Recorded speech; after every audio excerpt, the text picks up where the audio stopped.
All right, and it's a daily space weather supplemental talking about coronal mass ejections and coronal hole wind streams. And the first thing we'll do is look at the coronal mass ejection, which happened earlier today. And this is the view from out here at Lagrange point 5. The view from stereo A, its coronagraph, and here it is. Fantastic view of that Earth vicinity, but indeed not Earth-directed coronal mass ejection. And we'll show you some more views. Keep in mind this event is not complete yet. There is more coronal mass ejection on the way after this one. And that's why we raised the alert a couple of days ago. Here's the LASCO C2, and this one's located at Lagrange point 1 on the SOHO spacecraft. You can also see Venus down there in the lower right.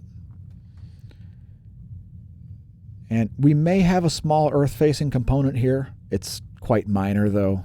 We do see a little bit of ejecta around these portions. It's pretty minor, and keep in mind this stuff gets more and more diffuse as it goes. It's certainly not wholeheartedly directed at the Earth. Glancing blow at best. Next, the LASCO C3, which is just a zoomed-out version of the same thing. And keep in mind, folks, as the Earth rotates the Sun, it rotates in this direction, away from the majority of that mass from the corona.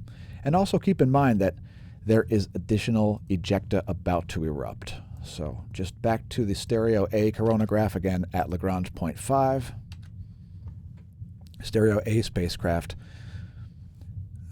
will show part of the perhaps second pulse here of this coronal mass ejection. You're going to see right at the end, the last few frames,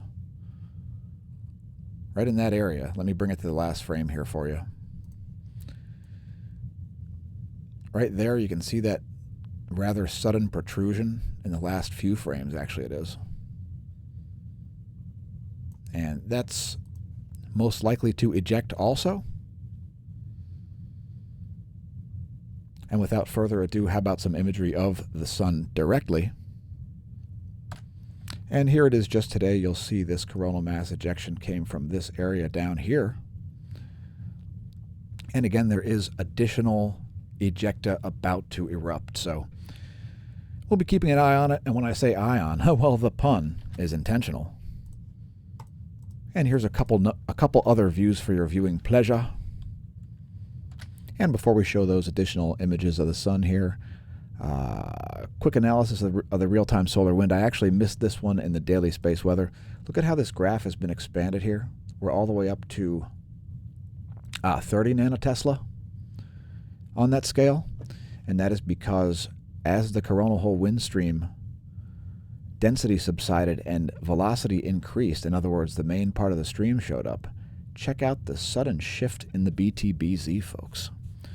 So the BZ shifted way into the negatives there at negative 20. You can see it actually crossed the line of negative 20 right there. And total field was all the way up to over 20 as well. So major magnetism going on. 23, you can see it was actually a positive BZ for that moment. And the BT fell a little bit when it changed to a negative BZ. So that's a sudden South Pole oriented Z field, folks. That's the South Solar Polar Field. And showing through quite strong there, making it all the way up to 23 nanotesla. And that's right as we saw the solar wind density drop down. So that moment right there when the solar wind density came down it made it up to 63 actually. And don't be surprised to see this solar wind velocity remain up for a long time. Possibly as long as an additional 24 hours here. We see it's currently a little bit below 600 there, around 590 kilometers per second. Solar wind density 7.45 protons per cubic centimeter. And here are those additional views. Start out with 171 angstroms. Another active region rising up here, by the way, folks. That one is, I would say, likely to be a sunspot, but I don't see any umbre yet. We may make another video yet today with this, but probably we'll cover this ongoing coronal mass ejection scenario in tomorrow's daily space weather video. Those usually come out sometime between about 6 and 8 a.m. on a Sunday. Here's 193 angstroms, and the current geomagnetic unrest and storm conditions were caused by this large and in-charge coronal hole right here. It is associated with the south solar polar field. It's part of the solar polar field cycle reversal process, and it's not quite making it up to the equator yet. So you can see it's just a little bit below the solar equator here, folks.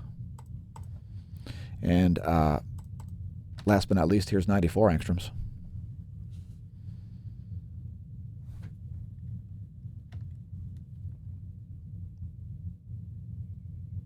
And thanks again for tuning in to the Daily Space Weather Supplemental. I've been your host, Dan, a.k.a. SMASho, and we'll see you next time at the Daily Space Weather.